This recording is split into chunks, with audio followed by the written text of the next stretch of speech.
Bienvenue à tous, merci d'avoir passé une très bonne semaine à notre compagnie, surtout pour ceux qui ne nous ont pas suivis la semaine dernière.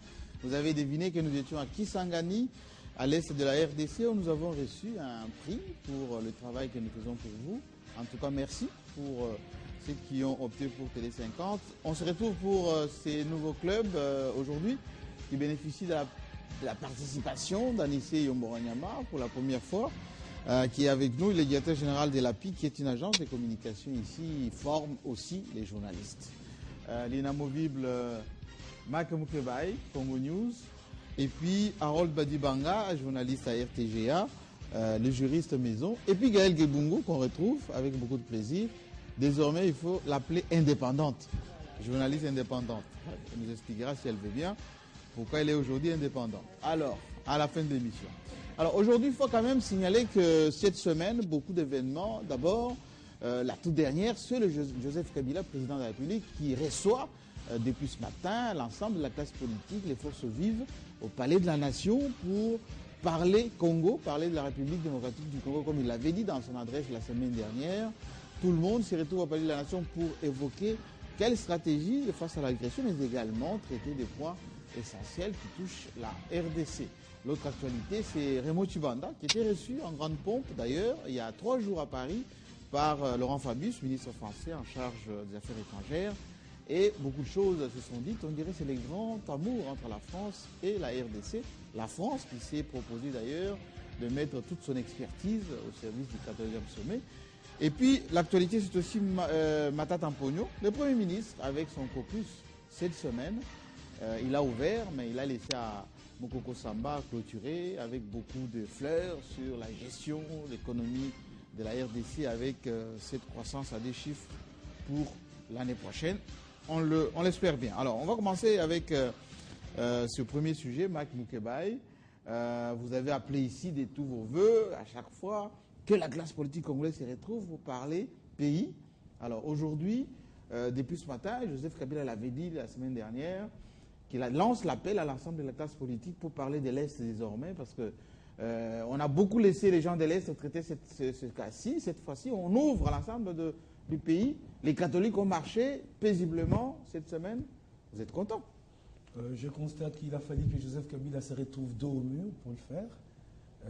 Comment dos au mur? Oui, je constate parce que le gouvernement Matata est incapable d'enrayer l'avancée du M23.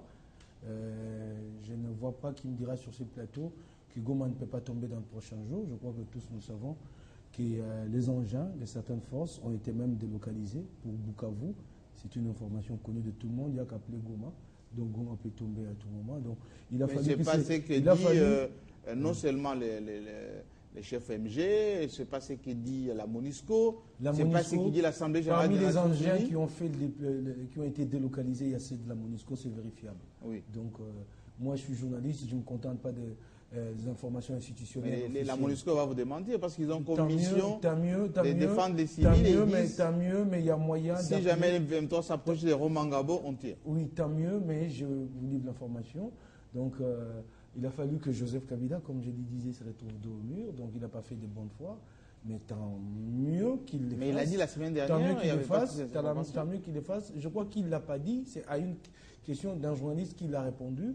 Mais je crois que pour ce genre d'initiative, il faut un appel solennel à la nation plutôt que d'attendre qu'un journaliste se pose la question. Je crois que dans la communication. Mais s'il n'avait pas pensé, président, parmi les solutions, il avait dit il y a la diplomatie, la mais j'avance maintenant, parlons de cette solution. D'ailleurs, je te dis, Jean-Marie, que c'est un acte, c'est un geste qui marque la fin d'un système. Les systèmes de l'unitéralisme arrogant de la majorité. La majorité qui disait qu'elle pouvait tout faire. La majorité qui a imposé à l'opposition de Kombo et Chimanga au bureau de l'Assemblée. Aujourd'hui, elle comprend qu'elle doit discuter avec les autres forces de l'opposition. La majorité qui bloque la désignation du porte-parole de l'opposition, qui gèle. Aujourd'hui, elle a compris. La majorité qui j'avance. Mike, il s'est contredit parce qu'il voulait que tout le monde se retrouve, mais quand tout le monde se retrouve, il n'est pas content. Mais vous allez voir que ce n'est pas ces formats-là que les gens voulaient, que c'est encore un format quasiment débauchage. Mais la majorité, avec le gouverneur Kimbuta, défaillant, qui a toujours trouvé des prétextes pour refuser des manifestations, qu'il accorde cette fois-ci pour l'Église catholique. Mais il y a un côté, hein, le revers de la manifestation de l'Église catholique, il faut que le régime se dise que c'est la répétition. Vous n'êtes pas content que l'Église catholique ait manifesté dans la paix? Je suis content qu'elle ait manifesté parce que la veille, ils ont vu le ministre de l'Intérieur et j'avance. C'est une manifestation qui conforte la position du pouvoir, on laisse faire. Oui. Si c'était d'autres manifestants, on aurait dit on n'a pas le moyen d'assurer la sécurité. Mais j'ai dit que le pouvoir n'a peut-être pas compris. C'est une répétition générale. La prochaine fois, ça sera contre le pouvoir. Il a permis la répétition générale. Les pouvoirs, les catholiques se sont regardés, ils sont forts. Ils vont remarcher la prochaine fois pour d'autres causes. Et si on n'accepte pas, ils mais ce n'est pas les discours qu'on a écoutés dans la foule. Non, mais vous êtes belliciste, très cher ami. J'avance. Oui. Mais quand on parle maintenant du contenu de cette rencontre qui se déroule depuis ce matin, oui. Mais quels sont les opposants qui ont été invités? Je peux le citer et énumérer ici. Christian Badibangui, oui. Sami Badibanga, oui. Thomas Louaka. J'avance. Oui, MLC. J'avance. Oui. J'avance Thomas Louaka. Oui. Et enfin, Sayoli Sanga qui a décliné. Il n'est pas parti.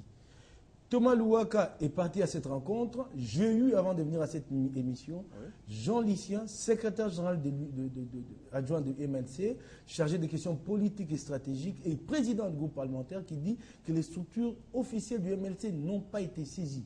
Je l'ai eu au téléphone et je les cite. Je les cite, il est membre... Moukeba, il faut que la parole tourne. Non, j'avance, Jean-Marie. C'est pas vous qui donnez les cartons d'opposants. Mais j'avance, non. Oui. J'ai eu Jean Lucien, je les cite. Moi, je suis journaliste, je les cite. Il dit que le MLC officiel n'a pas été consulté. Je constate. Donc vous dénuez à Thomas Louaka le statut de représentant de l'MLC. Il est secrétaire général. Je constate, moi, que j'ai eu...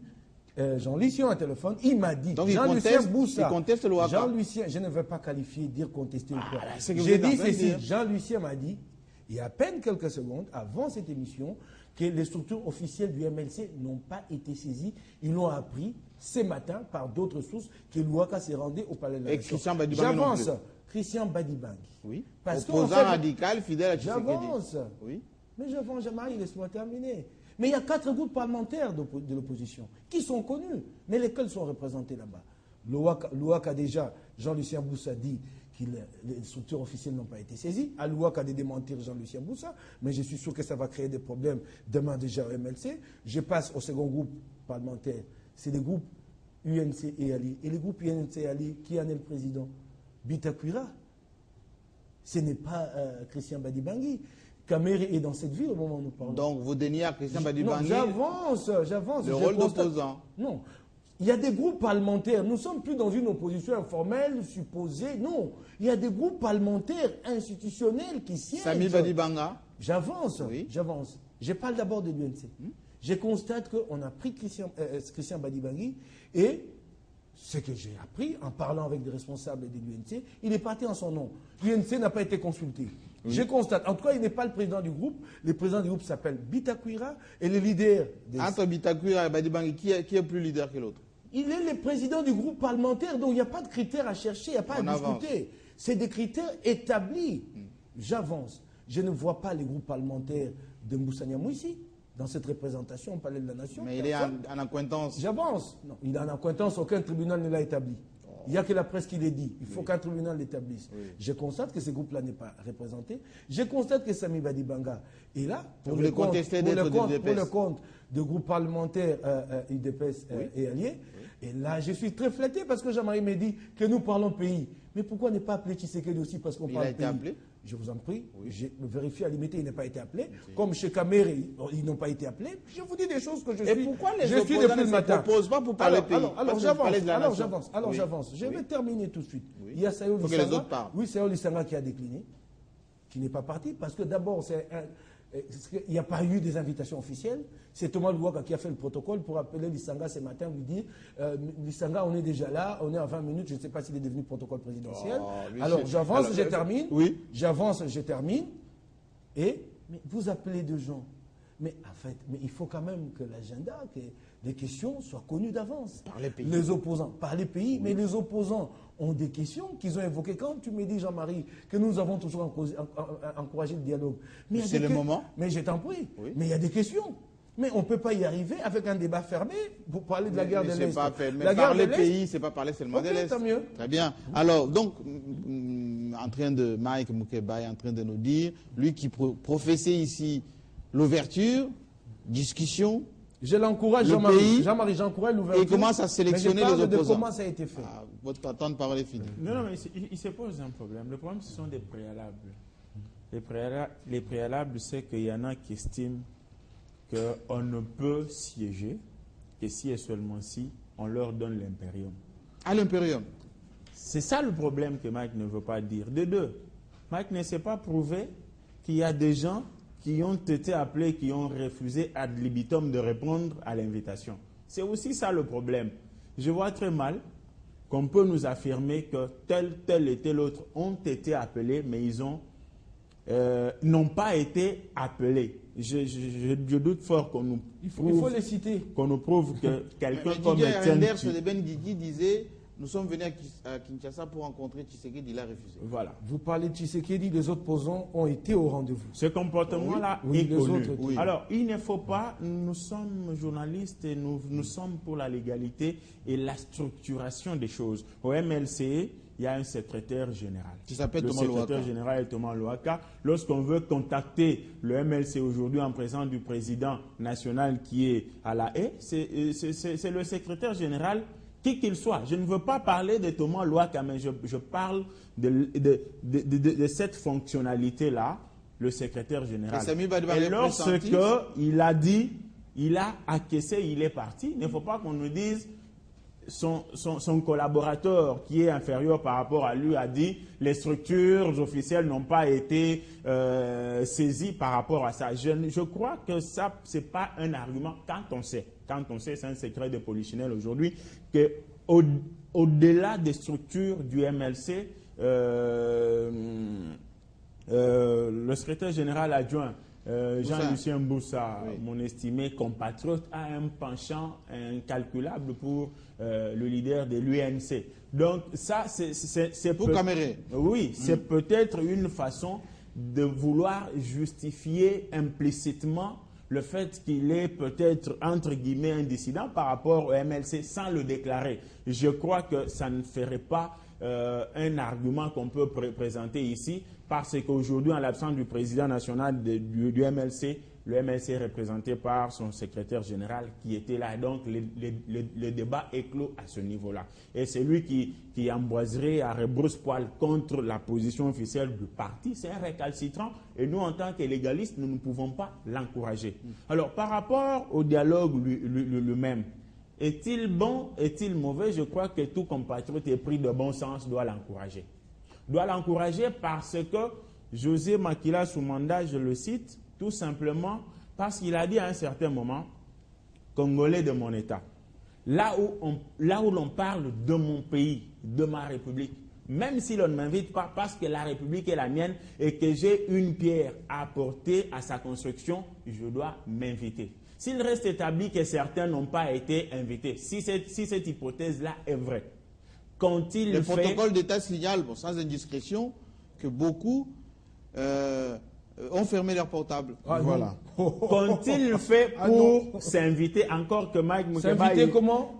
Encore que Mike Moukeba prouve que Lisanga Bonganga a décliné l'offre. Oui. Là où l'on parle de ta République, et toi qui te réclames homme d'État, on t'invite, tu déclines l'offre. Mais pourquoi je vais les prouver? Je les cite. S'il n'a pas décliné, c'est à lui de contredire. Non. Je n'ai aucune preuve. Je ne dis pas que vous l'avez cité, j'ai dit plutôt que vous avez prouvé qu'il a décliné l'offre en disant que Lisanga Bonganga a décliné l'offre. Et je fais foi en vos déclarations et je les salue. Mais tout en fustigeant le fait qu'un homme qui se réclame un homme d'État, on l'invite là où on parle de sa République, au moment où la situation sécuritaire à l'Est n'est pas bonne, pour trouver